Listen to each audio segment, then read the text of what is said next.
Kekayaan alam berlimpah di Desa Depok juga bisa dilihat dari ragam jenis ikan yang hidup di Sungai Cisunda yang membelah desa.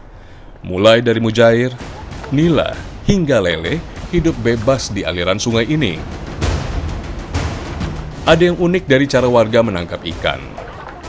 Para ibu menyusun batu untuk membendung beberapa sisi aliran sungai.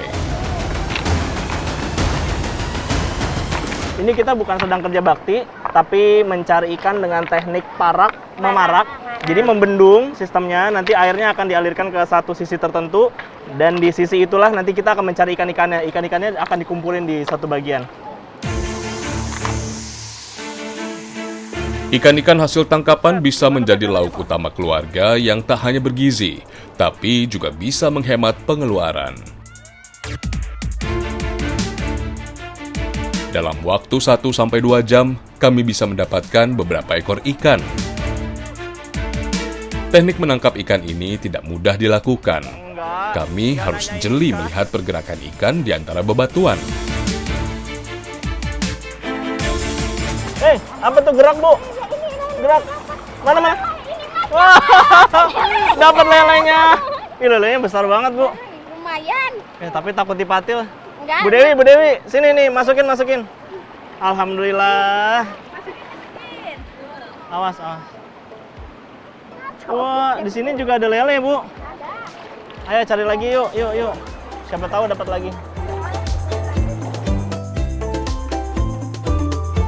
Lumayan, hari ini kami mendapatkan sekitar 10 ekor ikan yang nanti dibagi untuk semua.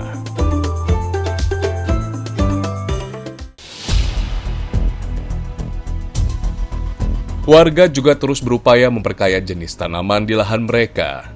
Sejak tahun 2019, warga aktif menanam porang. Tanaman jenis umbi-umbian ini berasal dari Andaman, India, dan kini telah menyebar di Asia Tenggara, termasuk Indonesia. Polanglah yang menjadi andalan baru saat harga palawija tidak stabil. Bertanam singkong atau ubi ternyata belum mampu menopang perekonomian warga, terutama di masa pandemi. Nggak tentu sekarang. Nggak tentu. Ada penghasilan yang normal itu dari batu. Sekarang batunya nggak jalan gilingannya, otomatis ekonomi seret.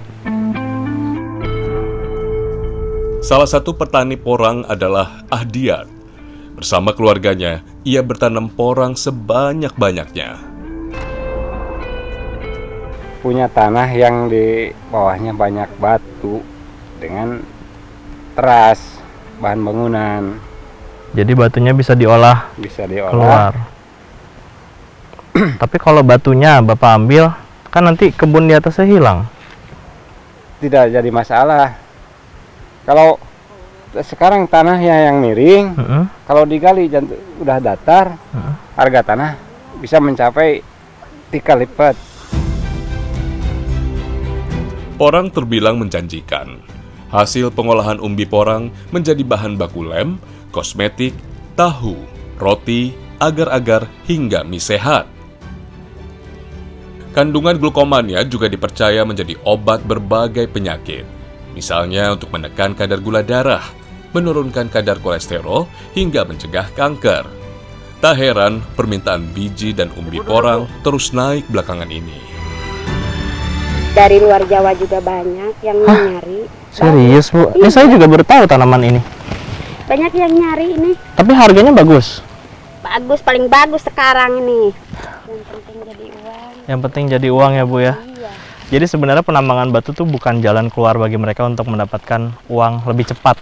Itu memang hanya sementara. Bagi mereka yang lebih pasti adalah membuka lahan seluas-luasnya untuk bisa ditanami seperti membuat sawah, kemudian penanaman singkong, dan sekarang yang lagi mereka buka adalah kebun porang. Sayangnya tak banyak warga desa Depok yang paham apa manfaat tanaman ini. Padahal di Filipina, porang sudah sejajar dengan tepung terigu dan roti. Sementara di Jepang menjadi bahan dasar mie sehat yang dinamai shirataki. Bu, kok bisa Bu, Ibu tahu ini harganya lagi bagus, terus pengepulnya banyak. Tapi nggak tahu manfaatnya gitu. Emang nggak dikasih tahu sama pengepulnya buat apa? Enggak tahu itu. Oh, Nggak tahu. tapi ibu ngecek nggak kira-kira harganya apa? Jangan-jangan harganya jauh lebih mahal daripada itu. Ibu cuma dikasihnya 8.000. Nggak tahu mungkin ya. Cuma itu aja yang tahu. Porang juga mudah tumbuh di berbagai tipe lahan. Ia juga mudah beradaptasi dengan suhu dan jenis tanah yang berbeda-beda.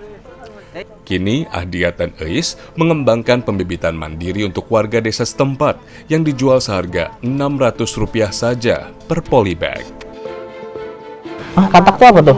Ya ini katak yang ini buah yang di sini. Itu apa ya? Buah ya? Katak ya, buah namanya katak. Oh, terus selain kataknya, daunnya nggak? Enggak, umbinya. Umbinya? Ya, Oh, umbi tadi 8.000. ya. Kalau katak Bisa berapa? sampai 30.000. 30.000 sekilo. Ya. Terus kalau batangnya nggak? Enggak batangnya.